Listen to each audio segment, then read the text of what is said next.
Hi everyone, I'm Luandle Shabati. Welcome to Innerswave. I'm the founder of Ovalsum and we're doing Innerswave in collaboration with Ubushabetu. And I'm here with Naledi L, who is a editorial fashion and commercial model and stylist. So this is who we have here today. Now my first question for you is, you've been slaying since birth. Right? Exactly. We've seen the pictures. We've seen the evidence. Exactly. Right. Yep. How did you convince your parents to go professional with it? So I would say my parents have always prioritized me going to school. So that has never been out of the question. Me modeling professionally on its own, that's never gonna happen, clearly. Okay. So they're always you can do whatever you want as long as you're still going to school. So I'm currently doing my final year actually. Period. Yeah. Academic warrior and model. Listen, I can do it all, guys. I can do it all. Yeah, because I'm doing BCom Information Systems. Yeah. So I'm able to balance the two. So if I'm not at school, then I'm shooting, which is fun actually. That's so cool that you found the balance in between that. Because most creatives, especially African children who are really good creative houses, ideally, we have a lot of struggles with convincing our parents that this is a venture that we want to get into and get them to support us and in some cases fund us. So the fact that your parents were sister, you have to find the balance between my the two. sister, there's no other way. There's no other way. It's not happening. Yeah. Okay, so how did you decide to go from being independent freelancer to wanting to be signed under an agency? So I think from the minute I found out about my friend Ned as an agency, I was I have to. There's no other way. I have to be signed to them. So initially, I was just shooting with friends, other creatives, people just reaching out, mutuals. And then I was no, actually, I think I really want to be signed. Yeah. And the thing is, when you want something, you really have to, push, hey? I think I applied to my friend Nate 4 times before they took me, real life. I was so you're I'm not taking no for an answer. I'm gonna be there. I will be inside. Yeah. I'll be inside. Crazy. Yeah, so I just kept applying, and I'm no, let me just improve, let me take a break, maybe 2-3 months, then I'll reapply. And then I would say November 20, I was in grade 11, so 2021, I finally, they got back to me, I went in. And then I actually found out that the first 2 applications I sent didn't even reach them. They didn't get it. They did not even get it. So I'm you know what? Just keep trying, for real. When you really feel something is yours, just keep fighting for it. And then that's when I got signed. Learn that. Learn that from Naledi. Just fight. If you want it, there's no reason why you shouldn't have it, really. Don't just sit, because just keep moving. There's people like us. We fighting, bro. Exactly. It doesn't come easy. So you mentioned you shooting with friends and them reaching out to you because it's something that you really wanted. And Joburg is not an easy city to find genuine and just good creative collaborations. And I it's the truth. We all know that. We know. Honestly. We know. So how did you just push through that and just be you know what, as much as this is what the reality is as gatekeepers and everything, I'm still gonna keep trying to build that community, that collaborative community, because I mean, creating in unison, with more than 2 people or with more than yourself, just the execution is times 10. Definitely. So collaboration and community and creativity is just very essential. So how did you decide that I'm just gonna keep going regardless? I think for me personally, it was a friend, and then it's the friend of the friend, and then you just kind of build on from there, and it just becomes, then you realize, oh, actually oh, Mvelo knows, okay, guys, let's do this thing together. So that's how it is, Yeah, I think I really started finding like that sense of community almost, I would say like 2020. Like I think for me, I'd say the people who like really like that's when it started. It was very rare Franklin, Jeffrey Broken, it was Slingy, yeah, you guys' work. Yeah, oh, we go way back. Low key. That's when I saw you started regarding yourself as a stylist. Like in your caption you would say stylist you, because I mean even before that you put that, can I say put that shit on. Oh yeah, you put that shit you on. Put that shit on before you even told us that you were the stylist. So what made you go from just being like, I have fly fits and I look good, to actually this is what I do? So for me, I feel like with modeling, like a lot of the time when I do like collabs with friends, it wasn't just me like arriving and just being in front of the camera. Sometimes, you know, when I want to collab with like a photographer, they will ask me like, what do you want to do, like the whole thing, and I'd literally come up with, you know, where we're gonna shoot, like what I'm gonna wear, all of that stuff, like just so creative you direction. curated the whole thing, basically. Yeah, obviously, like they obviously help as well. For sure. I'm like, come on, like I'm not just in front of the camera. Exactly. I feel like I just need to let it be known. So even if I am like dressing myself, I will say styled by me, just to let them know. Exactly, because it doesn't just come from thin air. You it's know? your work. Yeah. You know, and you have to be a vessel for that. And I know you're not just a model or stylist. Like you've just mentioned now, you curated basically being a producer for a shoot in collaboration with other producers, of course, which would be the photographers. Being a vessel for art and beauty in that way is not easy, and you have to be comfortable with taking up space. And did that come easily to you? Like how easily did that flow to you, and just being like, yo, I have these ideas in my head, and if not me to execute it, it's not gonna happen, so I'm gonna have to do it. How did you just like take that control and be like, it's gonna flow through me? Yeah, so obviously with being a model, you don't have the camera and things, and there's so many ideas that I have, and you know, maybe I'll like speak to one of my friends that's a photographer, and I'm like, yo, do you think we can do this? And then they'll be like, yeah, sure, and then like it never happens, and I'm like, geez, like is the idea just gonna die off now? So there's still like so many things that I want to like execute, and it's difficult sometimes when you don't have like the resources yourself to do it.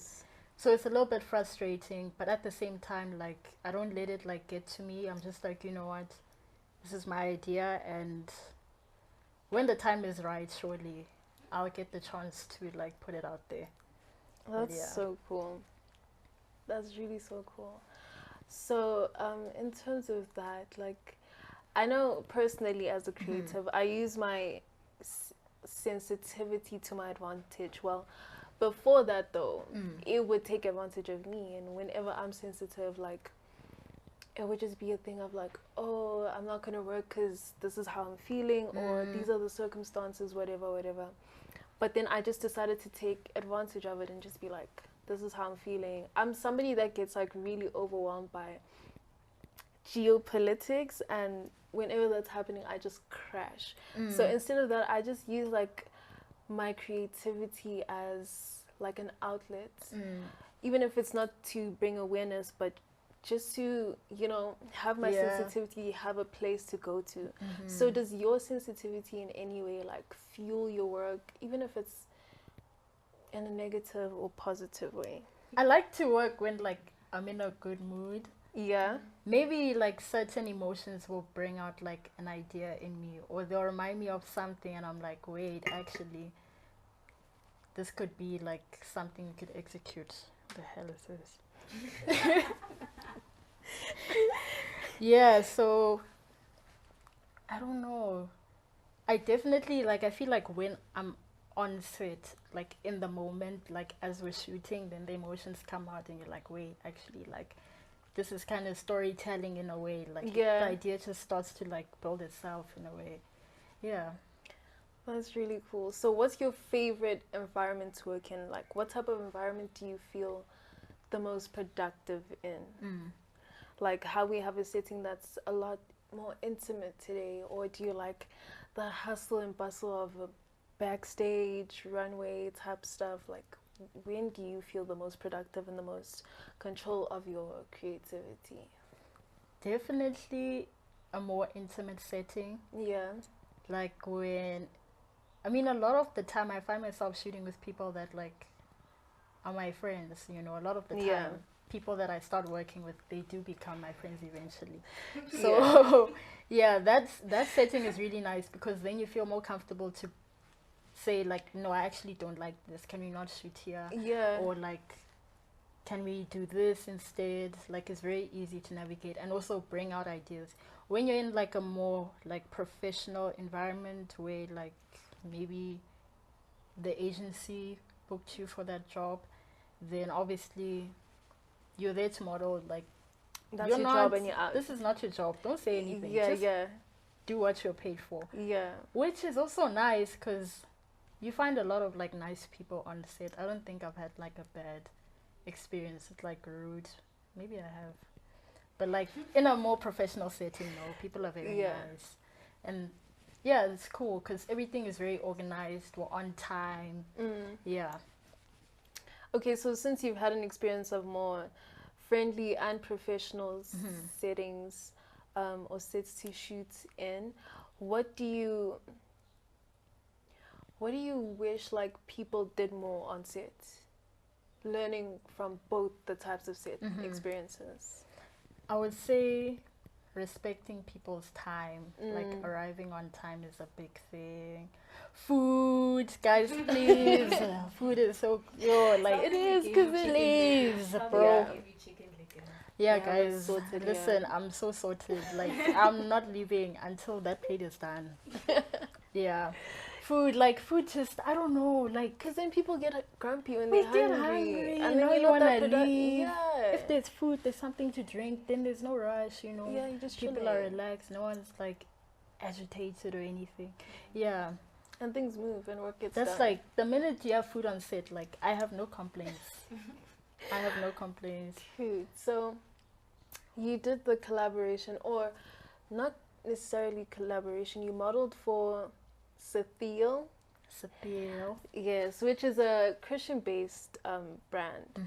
So how much did that mean to you? Did you relate to the actual brand in any way?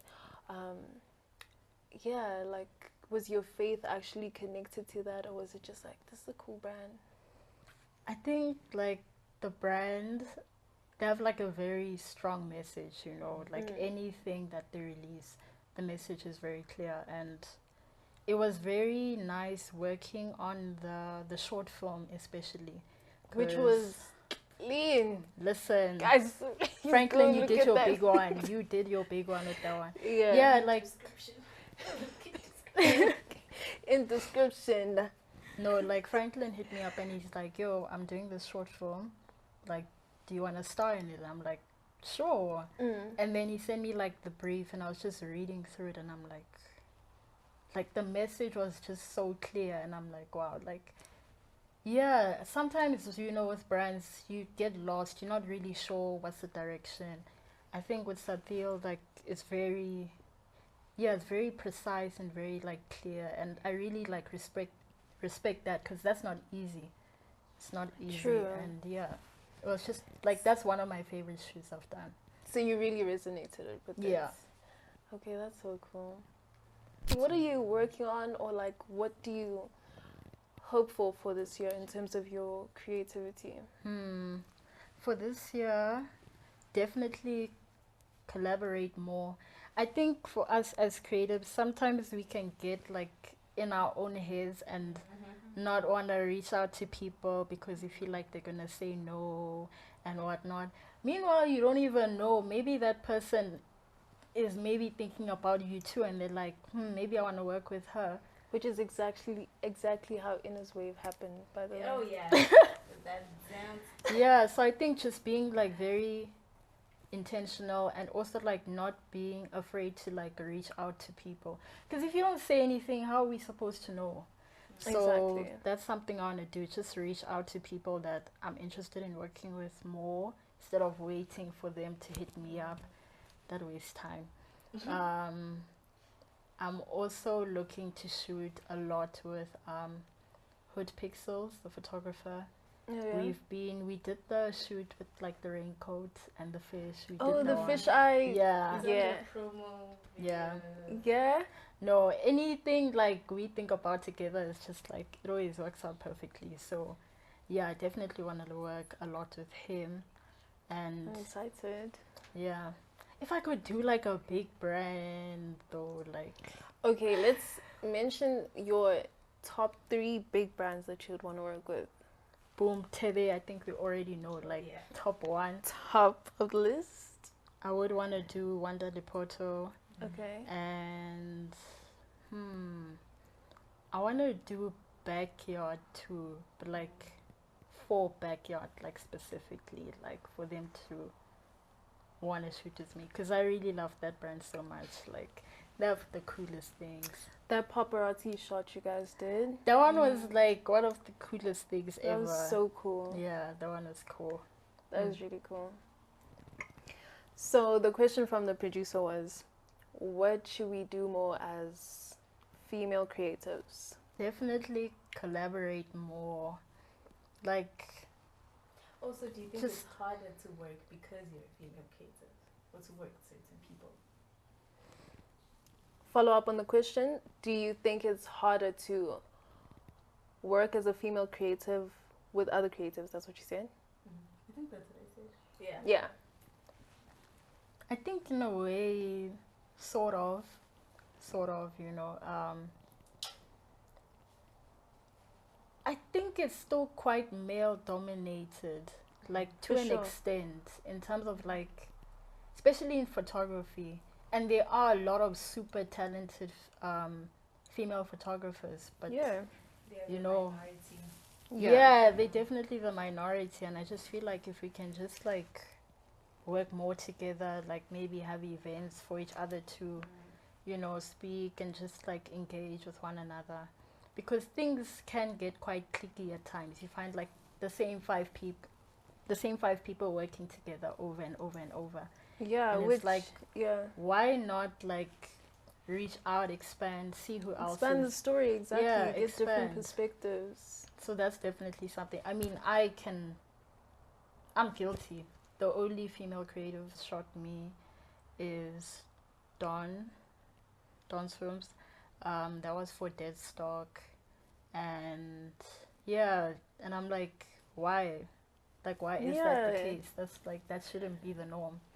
And so, I think because it's mainly male dominated, it's difficult for people that actually want to do it to find the courage to be like, yo, I do this. And do you want to work with me? Yeah. Especially the females. Especially with women, like it's very rare that you find women like approaching you to do work. Well, at least from my experience, most of the time the photographers, the designers that approach me, it's mostly men.